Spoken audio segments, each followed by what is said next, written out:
नमस्कार, बहुत स्वागत है आप सभी का। मैं हूं अंशुल सिंह। आप देख रहे हैं अमर उजाला बोनस का खास बीमा शो बीमा हो तो ऐसा। जीएसटी जीरो करने के बाद सरकार ने बीमा की दुनिया में एक और बदलाव किया है। केंद्रीय कैबिनेट में इंश्योरेंस सेक्टर में 100% एफडीआई की मंजूरी दी है।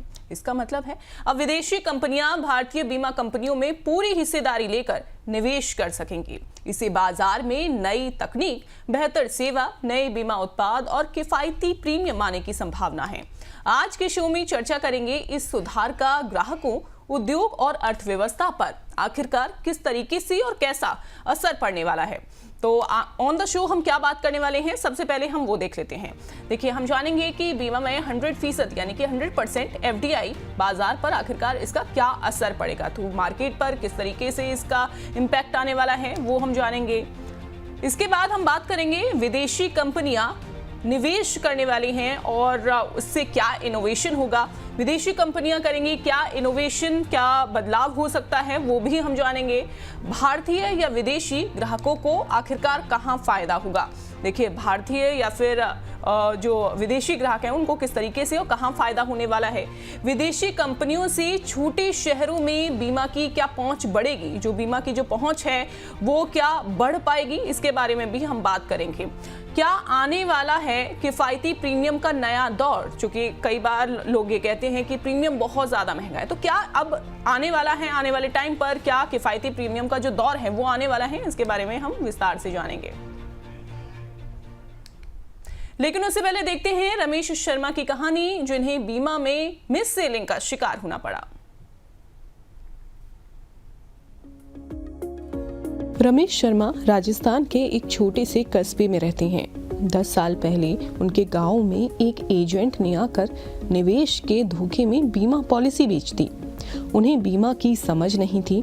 जब उन्होंने शिकायत करने की सोची तो पता चला कि बीमा कंपनी का दफ्तर उनके पास के शहर में नहीं था। मायूस होकर 2 किस्तें चुकाने के बाद राजीव ने प्रीमियम चुकाना बंद कर दिया। वो जानते थे कि नुकसान तो हुआ, लेकिन जानकारी के अभाव में कोई रास्ता नहीं था। मिस सेलिंग का शिकार बने रमेश जैसे ग्राहकों की संख्या इक्का दुक्का नहीं बल्कि लाखों में है। इन ग्राहकों को 100% एफडीआई के साथ बीमा में सुधार और विस्तार की उम्मीद है। चलिए चर्चा को शुरू कर लेते हैं। मैं अपने गेस्ट का इंट्रोडक्शन आपसे करवा देती हूं। आज हमारे साथ हैं बातचीत करने के लिए इंश्योरेंस एक्सपर्ट और एसोसिएट प्रोफेसर बिमटेक मनोज कुमार पांडे जी, जो बीमा क्षेत्र में निवेश, नियामक बदलाव और ग्राहक लाभ पर गहरी समझ रखते हैं। सर, बहुत स्वागत है आपका। Thank you. दर्शकों को नमस्कार जी सर, शुरुआत करते हैं मेरे पहले सवाल के साथ कि बीमा सेक्टर में 100% एफडीआई की मंजूरी से बाजार में सबसे बड़ा बदलाव आप क्या देख रहे हैं? क्या इससे अधिक जो कंपटीशन ग्राहकों के लिए प्रीमियम कम कर सकता है? देखिए, जो एफडीआई जो 100% बढ़ाया गया है ये ग्रेजुअली हुआ है। सन 2000 में इसे बहुत ही मुश्किल के साथ इसको 26% अलाउ किया गया, फिर बढ़ा करके इसको 49 किया गया, 49 से बढ़ा करके इसको 74 किया गया 2021 में, और अब प्रपोजल है जो कि होपफुली पास भी हो जाएगा एफडीआई 100% करने के लिए। तो ये एक जर्नी है, इसमें कहीं दो राय नहीं है। लेकिन सिर्फ एफडीआई के बढ़ा देने से, विदेशी कंपनियों के आ जाने से बाजार में एक आमूल परिवर्तन हो जाएगा, इस तरह की उम्मीद करना शायद थोड़ी जल्दीबाजी होगी। नो डाउट ओनरशिप स्ट्रक्चर में बदलाव किए गए हैं, लेकिन बीमा कंपनियों को काम करने के लिए बहुत बड़े इकोसिस्टम की जरूरत होती है, जिसमें रेगुलेटरी अथॉरिटी है, गवर्नमेंट अथॉरिटी है, हॉस्पिटल्स हैं, गैराज हैं, इंटरमीडियरीज हैं। तो सबके उचित सहयोग से ही चीजें अच्छी होंगी। केवल 100% ओनरशिप में बदलाव से कुछ खास आमूल परिवर्तन हो जाएगा, मैं ये नहीं मानता हूँ। बिल्कुल, तो आप बदलाव इसमें बहुत ज़्यादा हो जाए वैसा आप नहीं देख रहे हैं। लेकिन सर, ये जो फॉरेन इन्वेस्टमेंट है, इसके बाद क्या नए बीमा जो उत्पाद हैं, तकनीकी सुधार किस तरह से ग्राहक अनुभव को और ज़्यादा तेज कर सकते हैं या आसान बना सकते हैं? देखिए, 2 चीजें हैं। विदाउट एनी डाउट इंडिया जो है और हमारा जो पॉपुलेशन बेस है 145 करोड़ जनसंख्या का, ये बहुत बड़ा मार्केट है और हम लोग अच्छे तरह से ग्रोथ भी कर रहे हैं। पिछले क्वार्टर में हमारा 8.2% जीडीपी का ग्रोथ था। तो दुनिया में अगर कोई साइनिंग स्टार है वो इंडिया ही है। इसलिए दुनिया की हर कंपनी, चाहे वो इंश्योरेंस की हो या कोई भी कंपनी हो, किसी भी सेक्टर की हो, उसके लिए इंडिया एक बहुत ही प्रॉमिसिंग मार्केट है। इसलिए इंश्योरेंस कंपनियां भी यहां आना चाहती हैं। यह भी एक कटु सत्य है कि अगर आप टॉप रैंक के जो इंश्योरेंस कंपनी है ग्लोबल रैंकिंग में, उनमें से बहुत अच्छी अच्छी कंपनियों ने अभी इंडिया में पांव नहीं रखा है। क्योंकि केवल रूल बदलने से नहीं होगा, जो कि मैंने अपने ओपनिंग रिमार्क में कहा था, उन्हें भारत का जो मार्केट है उसमें उन्हें लॉन्ग टर्म सस्टेनेबिलिटी और लॉन्ग टर्म प्रॉफिटेबिलिटी भी दिखनी चाहिए, तभी वो आ पाएंगे। तो एफडीआई का बढ़ाना एक वेलकम स्टेज है, और मैं पूरी तरह से मानता हूं कि जब सरकार ने ये कदम उठाया है तो उसके साथ के जो बाकी जो इकोसिस्टम के जो रूल्स रेगुलेशन हैं, जो मतलब सुविधाएं हैं, वो भी शायद सरकार और आईआरडीएआई उसमें चेंज करे, तो निश्चित रूप से विदेशी कंपनियां आएंगी, क्योंकि उनको मार्केट यहां दिखता है, इसमें कहीं दो राय नहीं है। बिल्कुल। तो क्या सर क्लेम सेटलमेंट या फिर जो डिजिटल इंफ्रा है, क्या उसमें भी किसी तरीके का चेंज देखने को मिल सकता है? देखिए, ये जो ग्लोबल कंपनियां हैं ये विश्व लेवल पे काम करती हैं, इनको हर मार्केट का अपना एक एक्सपीरियंस होता है, तो विदाउट एनी डाउट इनके जो इंफ्रास्ट्रक्चर है, इनका जो आईटी सेटअप है, इनका जो ऑपरेशनल सेटअप है, वो एक वर्ल्ड लेवल का है। वैसे मैं ये भी बता दूं कि इंडिया भी इस मामले में कोई पीछे नहीं है। आपको ये जान के आश्चर्य होगा कि बहुत बड़ी बड़ी इंश्योरेंस कंपनियां जो भी इंडिया में एज ए इंश्योरेंस कंपनी नहीं आई हैं, उनका ग्लोबल कैपेबिलिटी सेंटर इंडिया में ऑलरेडी ऑपरेट कर रहा है, बहुत बड़ी बड़ी कंपनियों का। तो लेकिन हाँ, एक ग्लोबल स्केल पे काम करने के बाद जो एक्सपर्टीज होता है, उनके पास हर देश से सीखे हुए गुण हैं। जिस गुण को वो इंडिया में ला सकती हैं, वो यहाँ भी उसको रेप्लिकेट कर सकती हैं। उससे ये मैं जरूर मानता हूं कि हमारे ऑपरेशनल इफिशियंसी में और जो टेक्नोलॉजी के पार्ट में जो डेवलपमेंट होना चाहिए, उसका बेनिफिट हमें जरूर मिलेगा। ये इंडिया में देखिए क्या है कि कहीं ना कहीं हम लोग अपने लाइफ स्टाइल में, अपने जीवन में हम लोग वेस्टर्न लाइफ स्टाइल को सपोर्ट करते जाते हैं। हमारी रिक्वायरमेंट बदलती जा रही है, और लकीली मेजॉरिटी जो कंपनियां होंगी वो वेस्टर्न कंट्री से ही आएंगी। तो कहीं ना कहीं उनके पास कुछ ऐसे फ्यूचरिस्टिक प्रोडक्ट्स भी होंगे जो शायद आने वाले समय में हमारी सोसाइटी, हमारे समाज को भी उसकी जरूरत है। इस लिहाज से ग्लोबल प्रोडक्ट का आना बिल्कुल संभव होगा। टेक्नोलॉजी, ऑपरेशनल इफिशियंसी आएगी तो उससे कुछ हद तक मार्केट में जो इन्फ्लेशन या मार्केट जो प्रीमियम की जो बात आती है, वहां थोड़ी बहुत राहत मिलने की संभावना हो सकती है। लेकिन ये सब डिपेंड करता है कि आने के बाद वो क्या क्या अपने साथ लाती हैं। केवल एफडीआई के साथ आ जाने से कुछ चीजें बदल जाएंगी, इसमें थोड़ा सा डाउट रहेगा। बिल्कुल बिल्कुल सर। लेकिन अगर हम छोटे शहरों की बात करें, जैसे कि टीयर 2 या टीयर 3 सिटीज़ हो गई, या फिर रूरल एरियाज़ हो गए इंडिया के, वहाँ पर अगर इंश्योरेंस अगर वहाँ पर पहुँचे, तो सर ये जो एफडीआई के आने के बाद कितना ये इम्पैक्टफुल हो सकता है, कैसे वहाँ तक पहुँच सकता है? क्या इससे जो डिस्ट्रीब्यूशन नेटवर्क है वो बदलेगा, या फिर माइक्रो इंश्योरेंस प्रोडक्ट्स जो हैं वो भी बढ़ेंगे सर? देखिए, जहाँ तक डिस्ट्रीब्यूशन की बात है, मुझे इस बात का पूरा यकीन है कि कोई भी जो नई कंपनी आएगी वो तुरंत टीयर 2 और टीयर 3 सिटी में नहीं जाएगी। वहां जाने के लिए उन्हें हमारे पहले से ही एस्टेब्लिश जो इंश्योरेंस इंटरमीडियरीज हैं, चाहे वो ब्रोकर हो, एजेंट हो, कॉर्पोरेट एजेंट हो, माइक्रो फाइनेंस इंस्टीट्यूशन हो, उन्हीं का सहारा उनको भी लेना पड़ेगा। तो तुरंत कोई चेंज हो जाए, नो वे। हाँ, प्रोडक्ट कैसा बनाती हैं, उस प्रोडक्ट को किस तरह से टेक्नोलॉजी के प्लेटफॉर्म पे आसानी से गांव देहात या टीयर 2 टीयर 3 सिटी में बेचा जा सकता है, इस पे डिपेंड करेगा कि हमारा पेनिट्रेशन इन लोगों के आने से कितना अच्छा हो पाएगा। मैं नहीं मानता हूं कि केवल एफडीआई आने से और 50 कंपनी के आ जाने से तुरंत हमारे गांव देहात में और छोटे कस्बों में बीमा तुरंत बिकने लगेगा, क्योंकि बेचने वाले लोग ऑलरेडी पहले से हैं। उन्हें भी अपनी इफिशियंसी में, अपने रीच में, अपने टेक्नोलॉजी में सुधार करना पड़ेगा। बिल्कुल बिल्कुल सर, इससे तो मैं बिल्कुल एग्री करती हूँ कि यहाँ पर बहुत सारे ऐसे लोग हैं जो कि कोशिश करते हैं कि गांव में जाकर वो उन लोगों को बता पाएँ कि आखिरकार बीमा जो है वो क्या होता है, लेकिन कई बार वो उनको सही से कन्विंस नहीं कर पाते हैं, जिसकी वजह से उसमें वो मात खा जाते हैं। सर बीमा, मैं यहाँ जरूर ऐड करना चाहूंगा मैम कि टेक्नोलॉजी के आने के बाद आज mobile phone smart mobile phone हर व्यक्ति के पॉकेट में है, और इंटरनेट की जो कनेक्टिविटी है अब लगभग 90% इलाकों में तो पहुंच ही गई है। तो बीमा के बारे में अवेयरनेस बढ़ा है। और जो सिंपल प्रोडक्ट होती हैं, आज ये संभव है कि हम किसी भी देहात में जहां इंटरनेट कनेक्टिविटी है और एक मोबाइल फोन है, उससे हम सिंपल प्रोडक्ट खरीद सकते हैं। पिछले 10 सालों में इंडियन जो डिस्ट्रीब्यूशन स्पेस जिसको हम कह रहे हैं, बीमा का वितरण जिसको कह रहे हैं, उसमें आमूल परिवर्तन हुए हैं। सबसे बड़ा जरूरत है कि हम उस छोटे कस्बों के लिए सिंपल से प्रोडक्ट बनाएं जिसमें कि रिक्वायरमेंट, अंडरराइटिंग रिक्वायरमेंट्स कम हो और जो ऑनलाइन बेचा जा सके। बिक रहा है, हाँ, उसमें और चेंजेस और मजबूती लाने की जरूरत है। बिल्कुल सर, इंश्योरेंस सेक्टर में जो मजबूत कंपटीशन होने की वजह से क्या आने वाले टाइम में फ्रॉड रिडक्शन और इसके अलावा बेटर प्राइसिंग और लॉन्ग टर्म कस्टमर बेनिफिट्स की ओर ये ले जाएगा, अगर कंपटीशन स्ट्रांग होता है तो? सर देखिए, कंपटीशन के आने से बाजार में इफिशियंसी बढ़ती है, ये तो सच है। और looking at our size 145 crore of population, यहाँ तो 1000 कंपनियां भी अगर काम करें तो कम ही हैं। क्योंकि आपको जान के आश्चर्य होगा कि आई डोंट नो कितना पॉपुलेशन है यूके का, 25-30 करोड़ से ऊपर तो कतई नहीं होगा। वहां लगभग 200-250 कंपनियां काम करती हैं। उस लिहाज से हमारे यहाँ अगर 1000 कंपनियां भी आ जाएं तो कोई बड़ी बात नहीं है।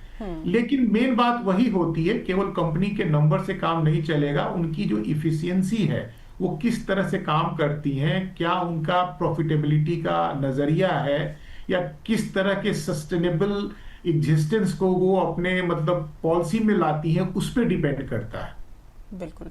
और सर, इससे जो इंडियन बीमा सेक्टर है, जो इंश्योरेंस सेक्टर है इंडियन, उसको ग्लोबली बेंचमार्क तक पहुंचने में सर कितनी मदद मिलेगी? हाँ, ये बहुत ही अच्छा आपने प्रश्न किया। जब विदेशी कंपनियां आएंगी जो कि ग्लोबल बेंचमार्क को देखते हुए या उसको पार करते हुए हमारे यहाँ आएंगी, तो हमें भी अपने जो बेंचमार्किंग है वो स्टैंडर्ड को बढ़ाने होंगे। और धीरे धीरे भारत में जो रेगुलेटरी अथॉरिटी है IRDAI, वो काफी स्टेप ले चुकी है।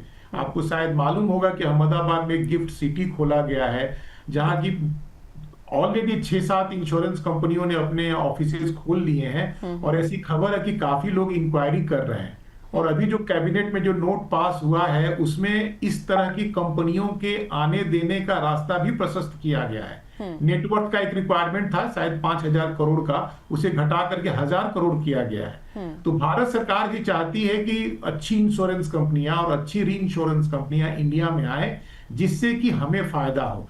री इंश्योरेंस कंपनियों के अच्छे ऑपरेशन होने से नो डाउट प्राइसिंग पे भी हमें फायदा मिलेगा, इसमें कहीं दो राय नहीं है, खास करके जिस प्रोडक्ट में री इंश्योरेंस की जरूरत पड़ती है। बिल्कुल। और सर, क्या फॉरेन कंपनियों के आने से क्लेम सेटलमेंट भी काफी ज्यादा तेज हो जाएगा, कस्टमर सर्विस ग्लोबल क्वालिटी की सर हो सकती है, क्या ये एक्सपेक्टेड है?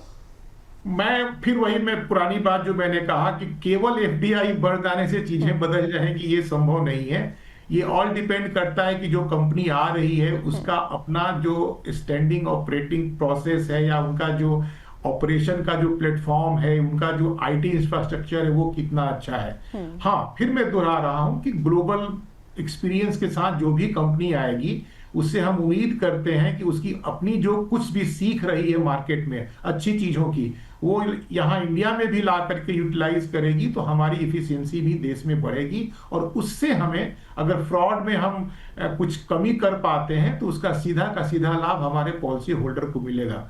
जस्ट फॉर योर इंफॉर्मेशन, ये माना जाता है कि हेल्थ इंश्योरेंस सेक्टर में जो फ्रॉड का जो लीकेज है वो लगभग 12 से 14% होता है। अगर इसमें आधी भी कमी कर दी गई अच्छे टेक्नोलॉजी से, अच्छे एनालिटिक्स से, अच्छे AI ML के यूज से, तो वो जो 7-8% पैसा बचेगा, वो बट नेचुरल है कि प्रीमियम को कम करने में सहायक हो सकता है। तो टेक्नोलॉजी क्या आती है, उनका अप्रोच क्या होता है, ये ज्यादा जरूरी है, ज्यादा मायने रखता है, बशर्ते कि वो 100% है या 74% है। बिल्कुल बिल्कुल सर। और जैसा कि आप बता भी रहे हैं कि सिर्फ एक FDI के होने की वजह से ही इस पर 100% जो है वो चेंज आ जाए या बहुत ज़्यादा इनोवेशन हो जाए, ऐसा नहीं है। हर एक जो छोटी छोटी जो चीज़ें हैं उन पर भी वर्क करने की बहुत ज़्यादा ज़रूरत है। सर, क्या ये केवल निवेश बढ़ने का ही मामला आप इसे देख रहे हैं, या फिर इसके साथ पूरे सेक्टर का जो बिजनेस मॉडल है उससे भी बदलने की भी जो शुरुआत है वो हो चुकी है? सर, आप इसे किस तरीके से देखते हैं कि सिर्फ एक निवेश बढ़ने का ही है ये वे? नहीं, ठीक है, इमीडिएट गेन तो यही होगा कि हमारे यहाँ निवेश बढ़ेगा। जहां तक मेरी जानकारी है, लगभग 85,000 करोड़ रुपए का ऑलरेडी निवेश है, जबकि हम लोग अभी 74 या 49% पे है। ऑनेस्टली देखिए तो जो चीज है कि जब इसे 49 से 74 किया गया तो इंडिया में मुश्किल से 1-2 कंपनियों ने अपना शेयर बढ़ाया, क्योंकि उन्हें इंडिया प्रॉफिटेबल, क्योंकि 2-3 चीजें हैं जो विदेशी कंपनियां चाहती हैं जो अभी भी इंडियन गवर्नमेंट या इंडियन रेगुलेटरी अथॉरिटी ने नहीं किया है। पहला तो ये है कि उसमें जो भी आप बिजनेस इंडिया में करेंगे और जो भी आपको प्रॉफिट जनरेट होगा उसको आप वापस नहीं ले जा सकते। You can not repatriate the profit, that is one clause. Second, जो उनके लिए थोड़ा सा दिक्कत का इश्यू होता है कि हमारे यहाँ जो रेगुलेटरी अथॉरिटी है उनका जो रिक्वायरमेंट है कि जो कंपोजिशन होगा बोर्ड ऑफ डायरेक्टर्स का, तो उसमें इंडियन लोगों की मतलब प्रेजेंस जरूरी है, डोमिनेंस प्रेजेंस होना चाहिए इंडियन का।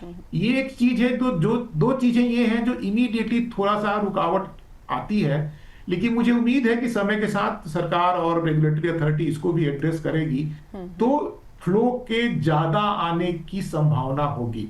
कहीं ना कहीं ये 2 क्लॉज ऐसा है जो अभी भी 100% एफडीआई को अलाउ करने के बाद भी बहुत सारी कंपनियों को इंडिया नहीं आने से रोक सकता है। बिल्कुल, इसमें सरकार अगर कुछ करती है, कुछ इनिशिएटिव और ज्यादा लेती है तो फ्लो और बढ़ने की जो संभावना है वो हो सकती है। जब सरकार ने 0 से 100 किया है तो बट नेचुरल है कि सरकार की मंशा तो वही है, लेकिन हर चीज का एक समय होता है और ग्रेजुअली करना भी बेहतर होता है। तुरंत किसी भी चीज को, बैरियर को तोड़ना ठीक नहीं है। तो मुझे उम्मीद है कि आने वाले समय में ये जो 2 बैरियर दिखते हैं वो भी रिजॉल्व कर लिए जाएंगे।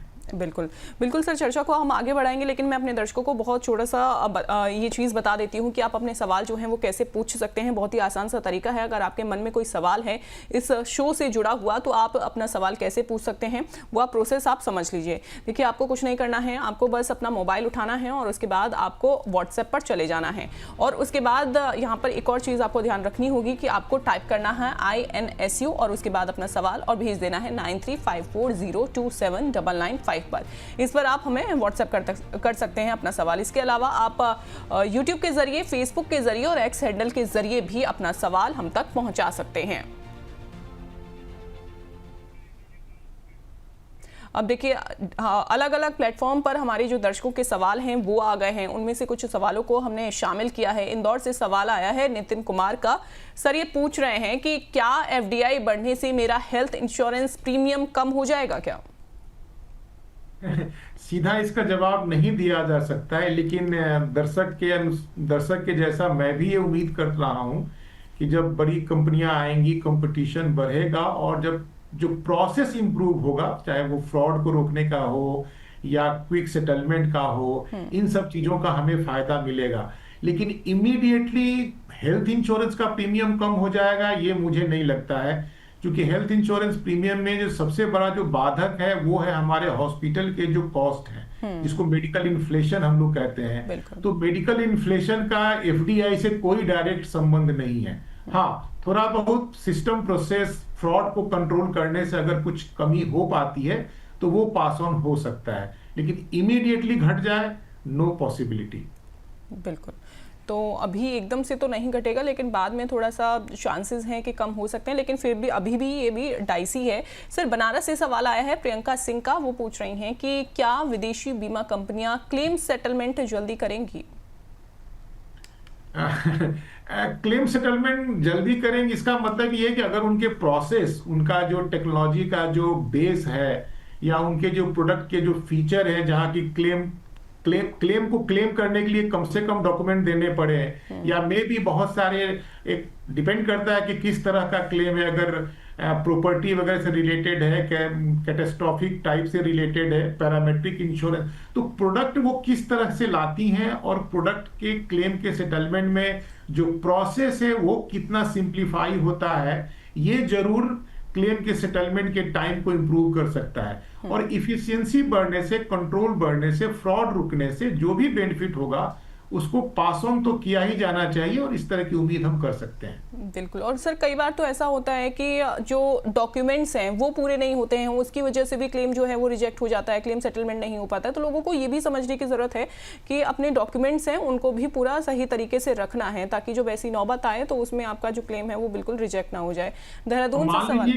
मान लीजिए कि डेथ क्लेम है और कोई डेथ सर्टिफिकेट ही नहीं दे रहा है, एग्जैक्टली एक्सीडेंटल क्लेम है लेकिन पुलिस का वेरिफिकेशन या पुलिस का रिपोर्ट नहीं आ रहा है, तो इस स्थिति में कोई इंश्योरेंस कंपनी क्या कर सकती है? बिल्कुल। कि क्लेम को, लाइबिलिटी को एस्टेब्लिश करने के लिए जो डॉक्यूमेंट्री चीजें हैं वो तो चाहिए। अब इसी में ये होता है कि आप डॉक्यूमेंट कितने मांगते हैं। अगर वो प्रोसेस सिंप्लीफाइड हो तो तुरंत कंप्लायंस हो जाएगा और तुरंत बीमा का दावा का विस्तार भी किया जा सकता है, समाधान भी किया जा सकता है। बिल्कुल। अच्छा सर, एक और चीज़ है, इसमें कई बार ऐसा होता है कि वो ड्यूरेशन बहुत ज़्यादा होता है क्लेम सेटलमेंट का, तो क्या इससे जो टाइम ड्यूरेशन है वो भी कम हो जाएगा? देखिए, IRDAI ने हर तरह के क्लेम के लिए एक नियत समय बना रखा है, और अगर इंश्योरेंस कंपनी के तरफ से किसी तरह का डिले होता है तो उस पर पेनाल्टी का भी प्रोविजन है। लेकिन मामला होता है कि डिले किसके तरफ से हो रहा है। जैसा कि मैंने कहा कि हमारा ही क्लेम है और हम अगर डॉक्यूमेंट्स नहीं दे पा रहे हैं तो इंश्योरेंस कंपनी को जिम्मेवार नहीं माना जा सकता है। अग्री। और मैं आपको बताऊं, मैं खुद इंश्योरेंस प्रोफेशनल रहा हूं, जितना जरूरत इस बात का है कि अच्छे दावों का भुगतान किया जाए, उतना ही जरूरी होता है कि जो गलत दावे हैं उसका भुगतान नहीं किया जाए। क्योंकि अगर हम फ्रॉड वाले क्लेम का पेमेंट करते हैं तो उसकी जो भरपाई होती है वो अच्छे जो ग्राहक है, अच्छे जो पॉलिसी होल्डर है, उनके पॉकेट से ही होती है।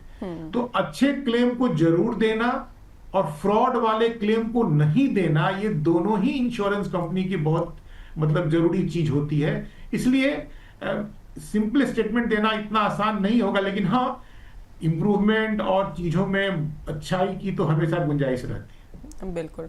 देहरादून से सवाल है सर, रवि चौहान का। वो पूछ रहे हैं कि, और इससे पहले भी हमने इस पर बात की थी, कि छोटे शहरों में बीमा एजेंट्स क्या अब बढ़ जाएंगे?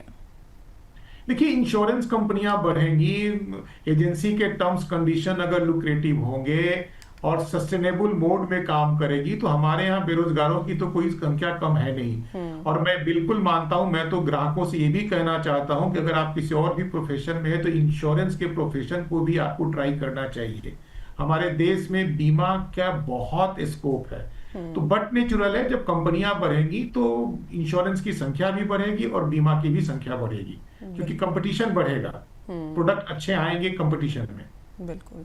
तो प्रोडक्ट अच्छे आएंगे और उसके बाद ऐसा हो सकता है, पॉसिबिलिटी है कि इसमें जो रोज़गार है वो भी बढ़ जाए, एजेंट्स भी बढ़ जाएं। चलिए आप चलते हैं अपने सहयोगी अभिषेक गुप्ता के पास, जो बीमा से जुड़ा एक इंटरेस्टिंग डेटा आपके लिए लेकर आए हैं।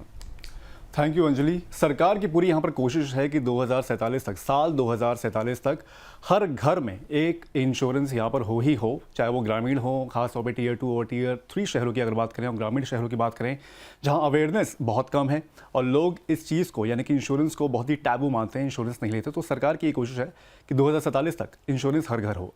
लेकिन जो इंश्योरेंस पेनिट्रेशन जो है यहाँ पर, अगर आप आंकड़े देखेंगे वो लगातार यहाँ पर घट रहा है। वित्त वर्ष 2024 की बात करें हम लोग यहाँ पर 3.70 पर इंश्योरेंस पेनिट्रेशन जो है वो घटकर 3.70% पर आ गया है।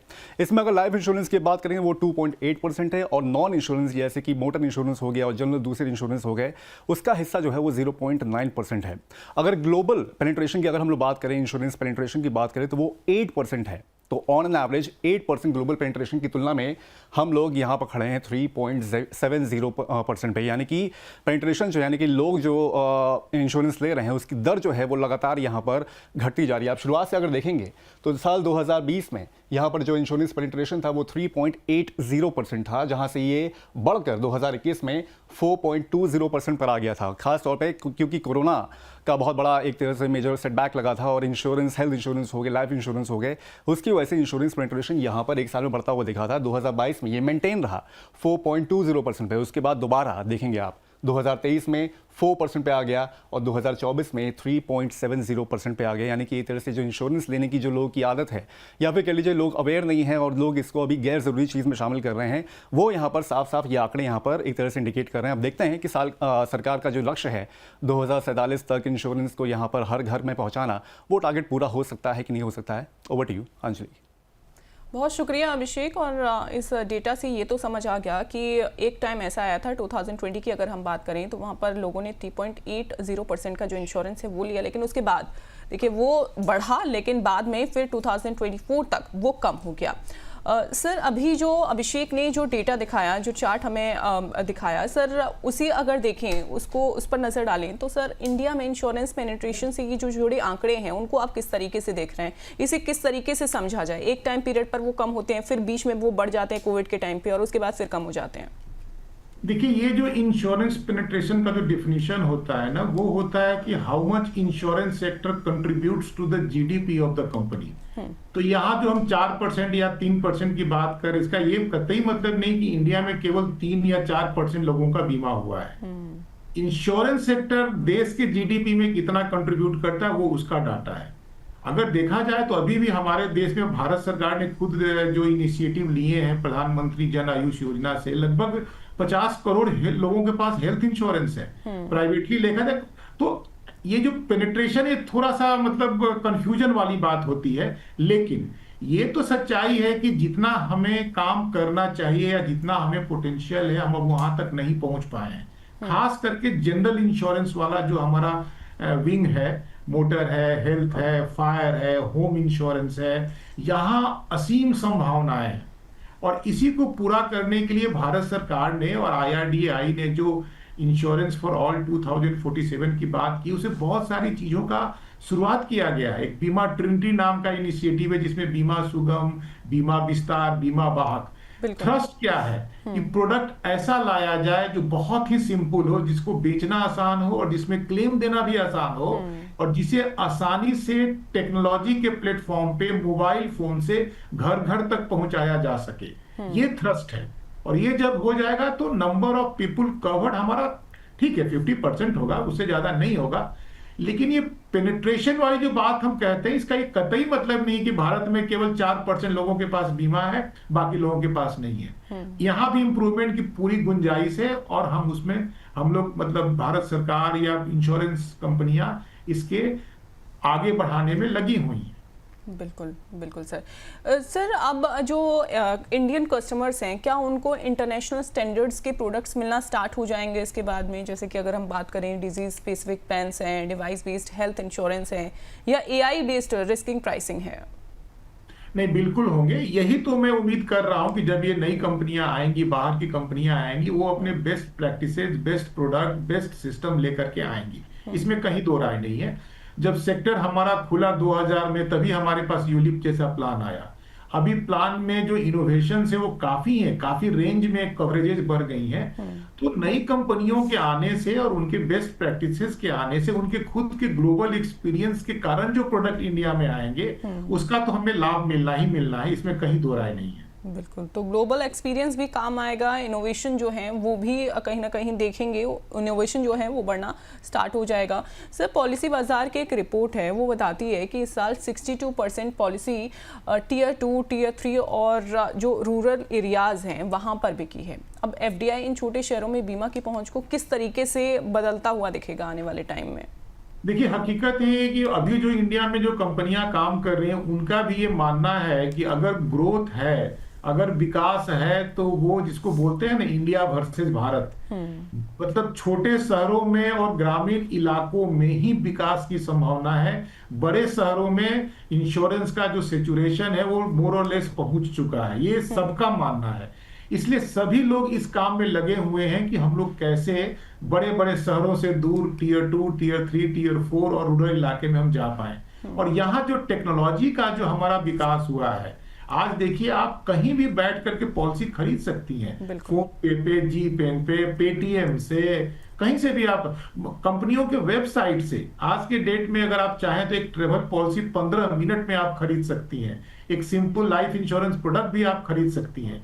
तो चीजों का विस्तार हुआ है, चीजों में बहुत अच्छी संभावनाएं दिख रही हैं। और फिर वही बात है, जब ये FDI 100% के साथ कोई अगर कंपनी आएगी तो वो हर गांव में और हर कस्बे में अपना ऑफिस नहीं खोलेगी। उन्हें इन्हीं इंटरमीडियरीज पे, इन्हीं वितरण करने वाली कंपनियों और सिस्टम पे भरोसा करना पड़ेगा। वही एजेंट उनके काम आएगा, वही ब्रोकर, वही कैपिटल क्या बोलते हैं कॉर्पोरेट एजेंसी, वही बैंक का जो नेटवर्क है, उन्हीं को उनको यूज करना पड़ेगा अपने प्रोडक्ट को गांव-गांव और छोटे कस्बों में पहुंचाने के लिए। तो FDI के तुरंत आने से कुछ बदल जाएगा डिस्ट्रीब्यूशन स्पेस में, इसकी संभावना मैं नहीं देखता हूं। हाँ, प्रोडक्ट अच्छे आ पाएंगे, टेक्नोलॉजी आने से फ्रॉड वगैरह, एनालिटिक्स वगैरह इंप्रूव करेगी, तो वहां इफिशियंसी बढ़ेगी और फिर कंपटीशन आने से तो मार्केट अपने आप सुधरने लगता है, इसमें कहीं बुराई नहीं। और सर फाइनेंशियल स्ट्रेंथ भी हम देखेंगे कि आने वाले टाइम में, जैसा कि आपने कहा कि फ्लो इससे काफ़ी ज़्यादा जो है वो बढ़ जाएगा। सर कुछ सवाल एक बार फिर से हमारे दर्शकों के आ गए हों, उनको दोबारा से हम शामिल करेंगे। नागपुर से सवाल आया है अमृता गुप्ता का, उन्होंने पूछा है कि क्या एफडीआई से माइक्रो इंश्योरेंस प्लान बढ़ेंगे?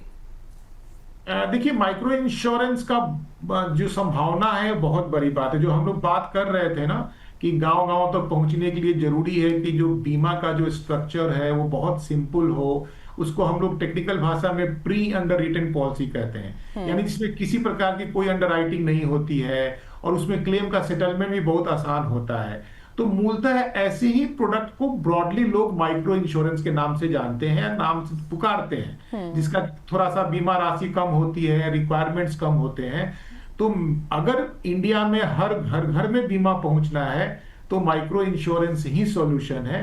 और थोड़ी देर पहले मैंने आपसे जिक्र किया था बीमा ट्रिनिटी का, बीमा शुगम, बीमा विस्तार और बीमा, ये अभी भी प्रपोजल स्टेज में ही है, क्योंकि अभी जो कैबिनेट ने जो मसौदा पास किया है उसमें कंपोजिट इंश्योरेंस वाली बात नहीं आती है।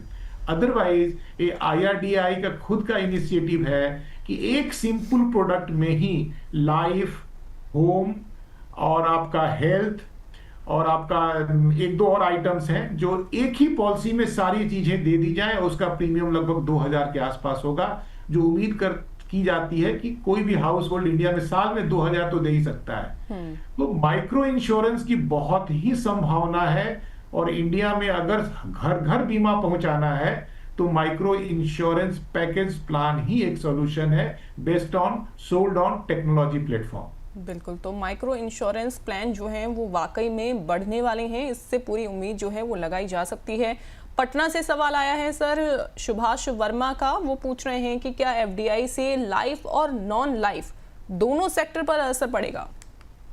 देखिए, लाइफ सेक्टर थोड़ा चैलेंजिंग होता है, क्योंकि आप जैसे जैसे बीमा बढ़ाते हो कैपिटल का रिक्वायरमेंट बहुत तेजी से बढ़ता है, और फिर इसमें वो लॉन्ग टर्म कमिटमेंट होता है, जबकि जनरल इंश्योरेंस उससे थोड़ा सिंपल होता है हर मामले में। तो मेरा ये मानना है, I wish I could wrong in long run, कि जो तेजी से कुछ बदलाव होगा ये एफडीआई आने से, वो संभवतः जनरल में, नॉन लाइफ सेक्टर में ज्यादा होगा, क्योंकि यहाँ संभावनाएं भी असीम है। देखिए क्या है ना कि हमारे यहाँ लाइफ इंश्योरेंस सेक्टर डोमिनेट करता है। अगर 100 रुपया प्रीमियम आता है तो उसमें से ऑलमोस्ट 3/4 प्रीमियम लाइफ इंश्योरेंस से आता है, जबकि विदेश में, डेवलप्ड कंट्री में जो परसेंटेज होता है वो मोर और लेस 50-50 होता है।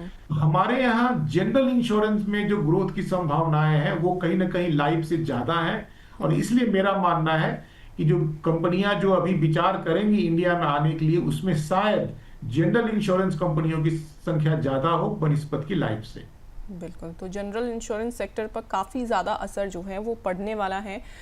शालिनी कौर का सवाल हम शामिल करेंगे, अम्बाला से हैं, वो पूछ रहे हैं कि क्या विदेशी निवेश से डिजिटल क्लेम आना आसान होगा?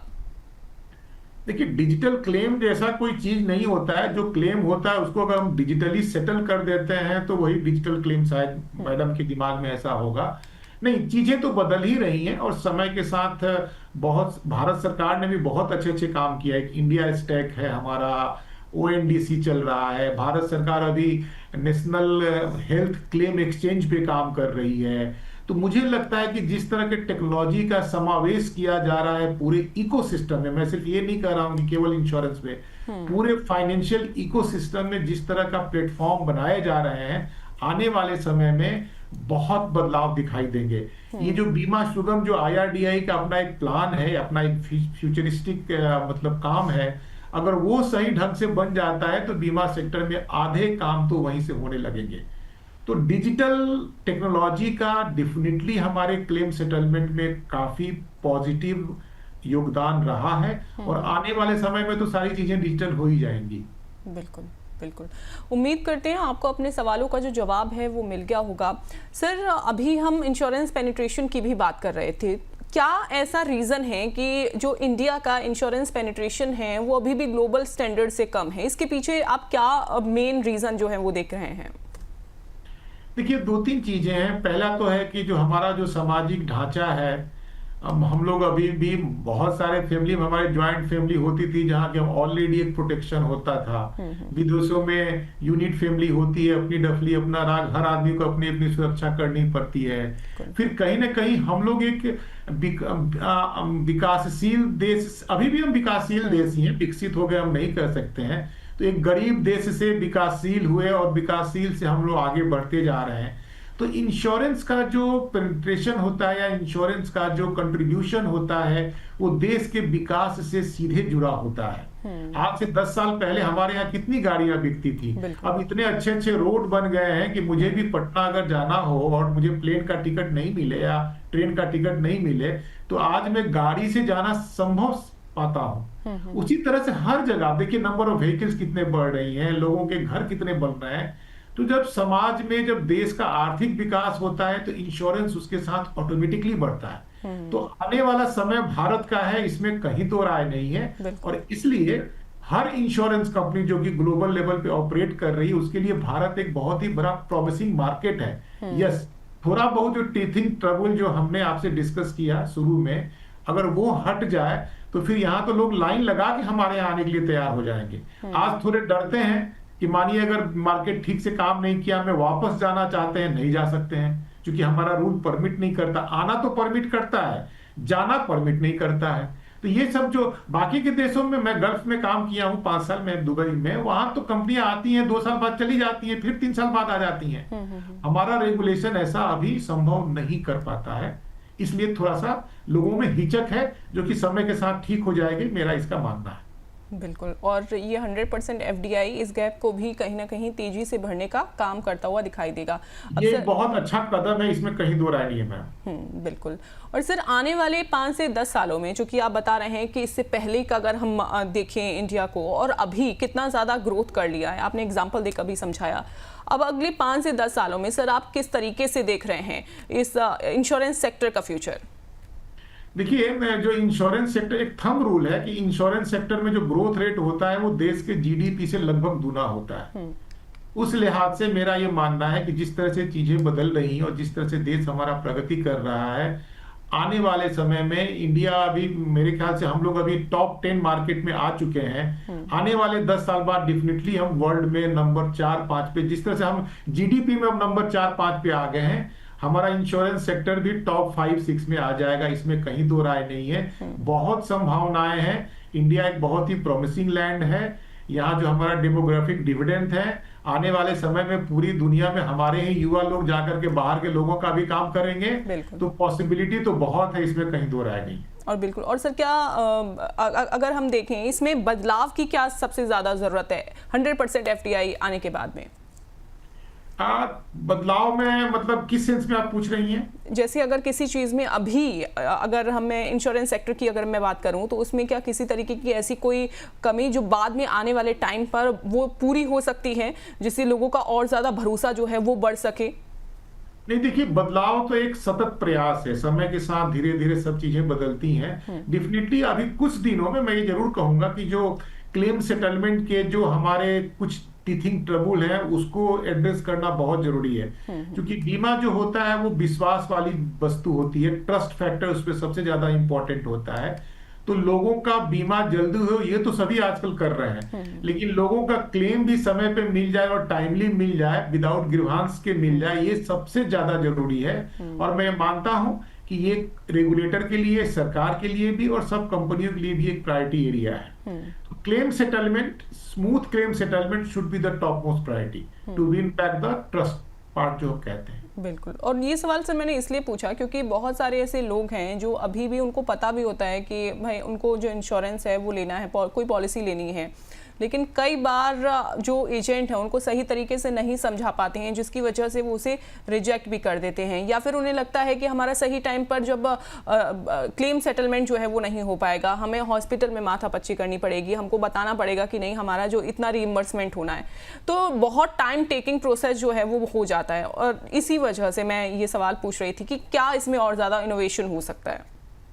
नहीं, इनोवेशन तो हो रहे हैं, चीजें बदल रही, जैसे कि मैंने आपको खास करके ये जो बहुत सारी शिकायतें हम सुनते हैं वो हेल्थ सेक्टर, हेल्थ इंश्योरेंस से रिलेटेड होती है, क्योंकि बहुत ही बड़ा वो टची सब्जेक्ट होता है। कोई भी हॉस्पिटल में गया, वहां अगर थोड़ा भी डिले होता है तो वो 1 घंटे का डिले 1 दिन जैसा लगता है। बिल्कुल। तो दिक्कतें हैं, मैं इस बात से इनकार नहीं कर पाता, लेकिन सरकार भी इसमें काफी सजग है। अभी जो डिस्प्यूट हो रहे थे हॉस्पिटल और इंश्योरेंस कंपनियों के बीच में रेट को लेकर के, उसमें सरकार ने भी दखल किया है और एक कमेटी वगैरह बनाई गई है जिसमें कि हर कॉमन इम्पैनलमेंट बोलते हैं उसको, एक ही एग्रीमेंट से सारे हॉस्पिटल एक प्लेटफॉर्म पे आ जाएंगे।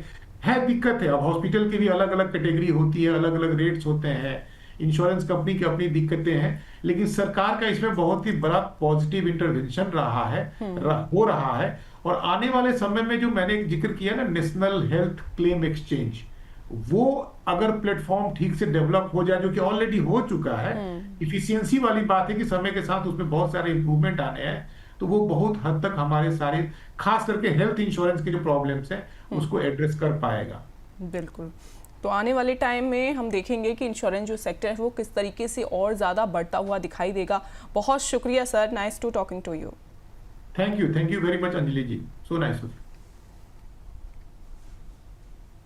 तो देखिए, आज हमने समझा कि इंश्योरेंस सेक्टर में 100% एफडीआई केवल वित्तीय सुधार नहीं बल्कि एक बड़े स्ट्रक्चरल ट्रांसफॉर्मेशन की शुरुआत है। इससे ग्राहक, कंपनियां और पूरा बीमा उद्योग सभी को लाभ मिलेगा। बेहतर प्राइसिंग, नए प्रोडक्ट्स, तेज क्लेम सेटलमेंट और छोटे शहरों में बीमा का विस्तार इस सुधार के प्रमुख प्रभाव हैं। इसी के साथ आज का बीमा हो तो ऐसा यहीं समाप्त होता है। अगले एपिसोड में हम फिर मिलेंगे एक और नए टॉपिक के साथ। तब तक के लिए आप देखते रहिए द बोनस। नमस्कार।